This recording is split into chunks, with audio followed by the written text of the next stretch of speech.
Assalamualaikum warahmatullahi wabarakatuh. Di sini kelompok kami akan menjelaskan sedikit tentang refraksi gelombang. Oke, untuk sebelumnya kami akan memperkenalkan anggota dari kelompok kami. Saya Fatatunaida. Perkenalkan, nama saya Dandi Fauzan Zedki. Perkenalkan, nama saya Krisna Bagus Prastiaji. Baiklah, mari kita mulai dari pembahasan yang pertama. Gelombang dapat datang dari segala arah dengan berbagai variasi sudut terhadap garis pantai. Refraksi merupakan peristiwa pembelokan arah gelombang ketika memasuki zona perairan yang lebih dangkal. Secara bersamaan, perbedaan kedalaman perairan tersebut mempengaruhi cepat rambat gelombang. Refraksi ini juga mempunyai pengaruh yang cukup signifikan terhadap tinggi gelombang serta distribusi energi yang terjadi di sepanjang pantai.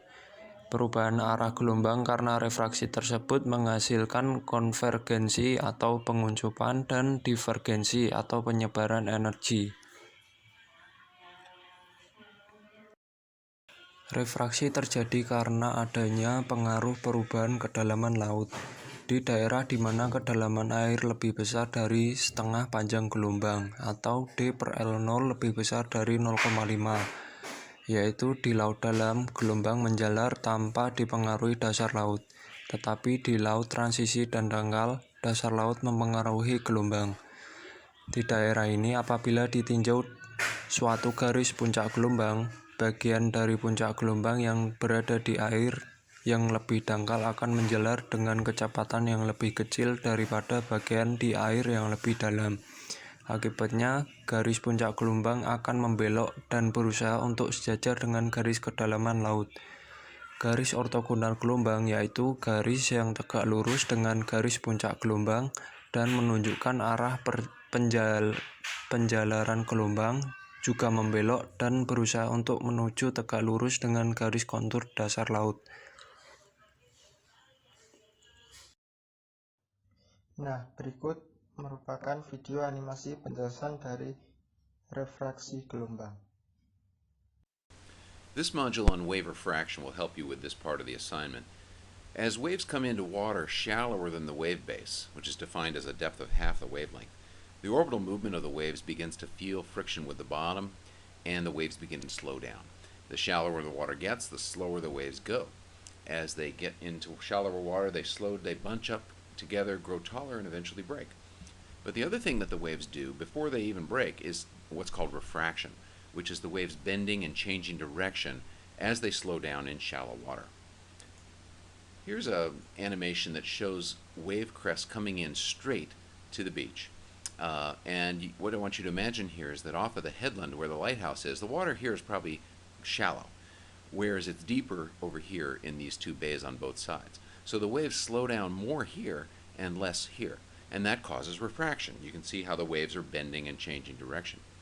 Now, the reason this is important is that if we put arrows on the waves showing how their energy gets directed, the refraction causes the energy of the waves to be concentrated in the shallow water near the headlands where the waves wrap in and push together. So you're going to see the biggest waves and the most erosion right here, whereas the energy of the waves gets spread out in the deep bays on both sides. So the energy here is dissipated, and here you're going to see kind of small waves. Now, this process of refraction of waves bending in over shallow areas is very important for forming big surf waves. And we're going to look as a case study at the Mavericks wave in Northern California near Half Moon Bay.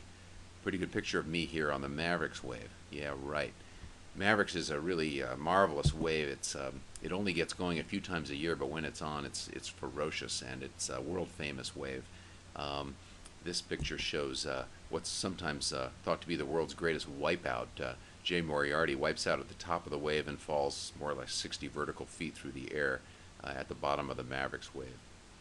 Mavericks is located south of San Francisco, right here, off a point of land near Half Moon Bay in Central California.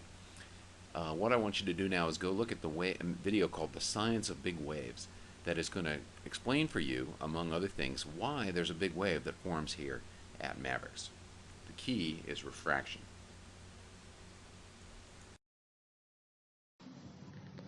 Kemudian, gambar di samping menunjukkan contoh refraksi gelombang di daerah pantai yang mempunyai garis kontur dasar laut dan garis pantai yang tidak teratur.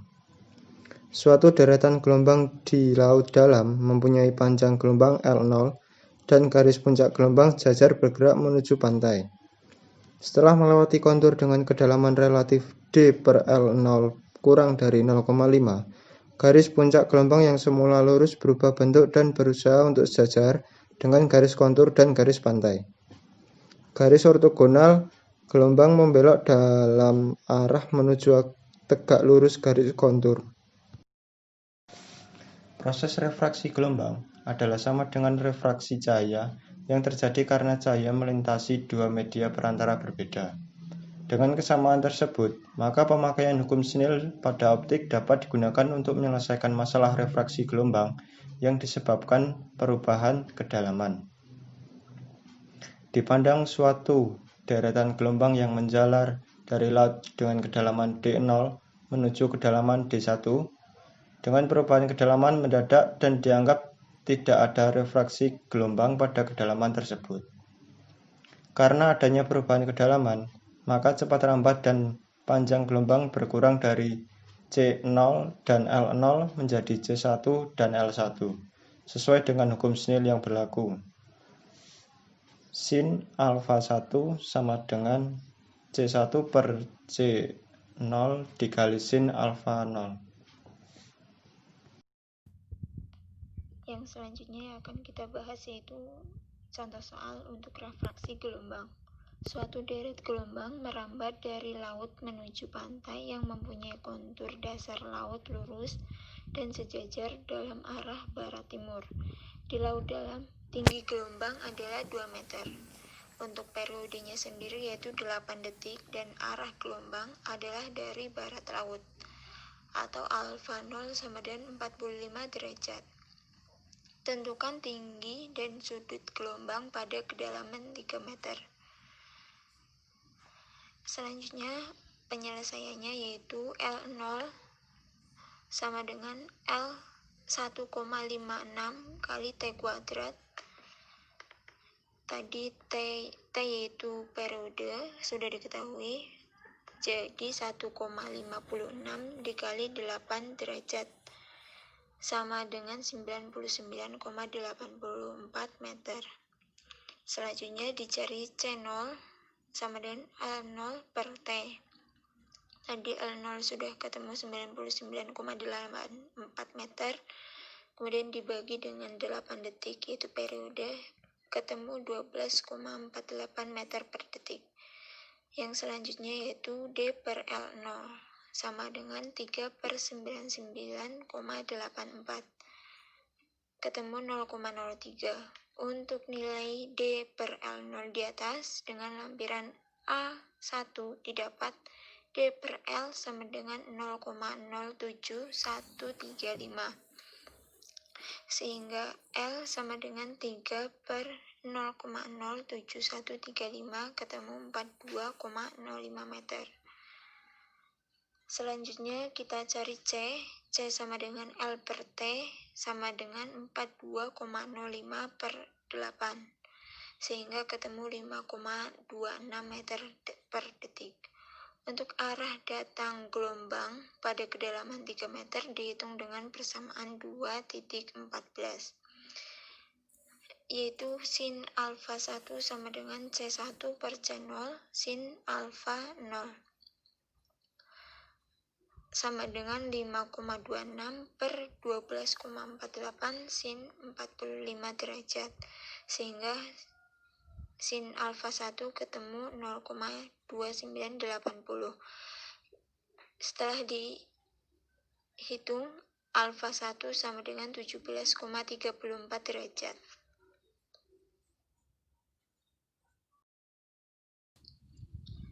Yang selanjutnya kita hitung koefisien refraksi. Untuk koefisien refraksi lambangnya yaitu KR. KR sama dengan akar cos alfa 0 per cos alfa 1 sama dengan akar cos 45 derajat per cos 17,34 derajat. Setelah dihitung ketemu 0,86. Untuk menghitung koefisien pendangkalan atau KS, dicari nilai N dari lampiran A1 berdasar nilai D per L0 sama dengan 0,03. Didapat N1 sama dengan 0,9388.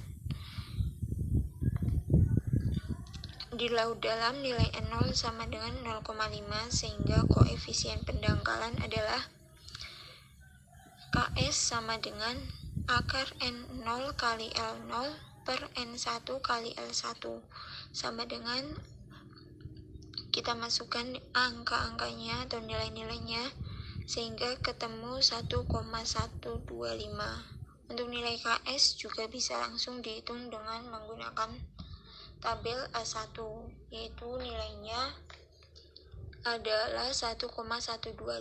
Untuk tinggi gelombang pada kedalaman 3 meter adalah dengan hitungan H1 sama dengan KS kali KR kali H0.